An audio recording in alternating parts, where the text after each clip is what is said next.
And if we can take you back to when you were given notice to improve and where you are today, how much of a challenge has it been?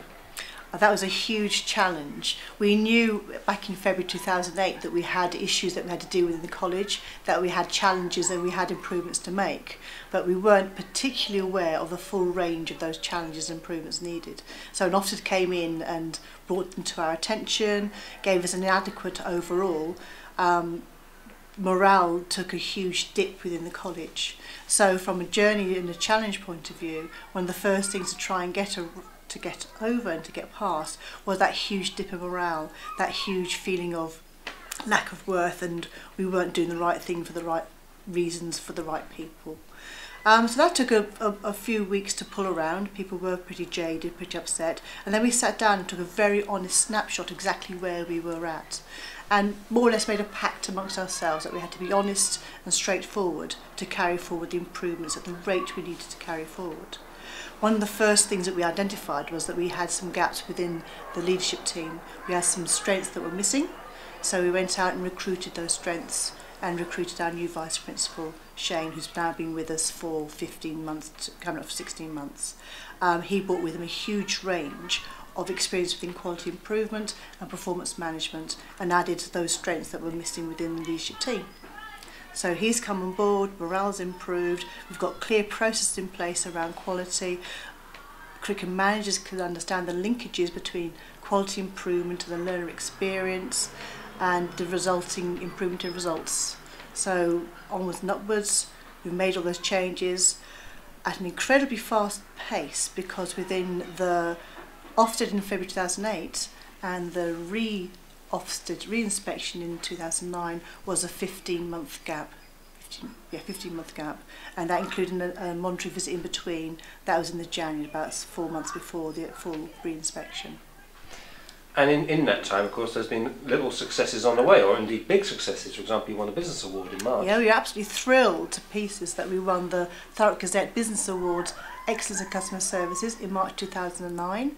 That's down to our excellent work with our student services team, how they support the learners, how they're welcoming, how they guide learners along every part of their journey, and are always there to answer questions, or if they don't know the answer, they know someone who does, and they will go and get them.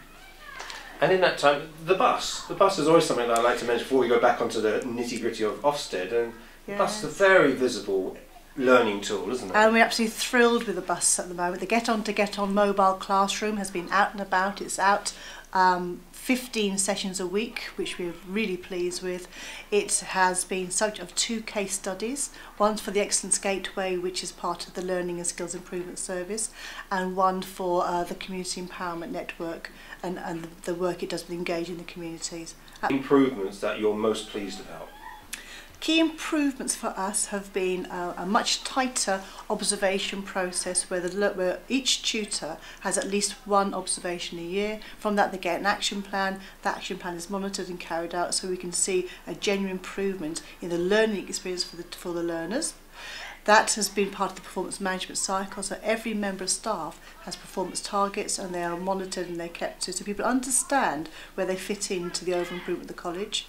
We have a strategic plan that's been in place now for just over a year that gives very clear strategic objectives, so every management objective that is set relates to strategic objectives, and every member of the team can see how they fulfil and work towards those. We've just completed our second staff wellbeing survey, and I'm just about to circulate the report results to the rest of the staff, and the overall improvement since last year is something like 8%. People are 8 percentage points up on morale and overall satisfaction with working for the college and being proud to work in, proud of the service they're offering.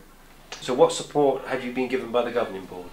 The governing body have been very supportive. They have engaged in any training that they've been asked to do, so they're up to scratch, because it's not just the tutors and the management team that are inspected by Ofsted, but also the governors and our relationship with the local authority. So the governors have got involved in training. They've been much more proactive as critical friends.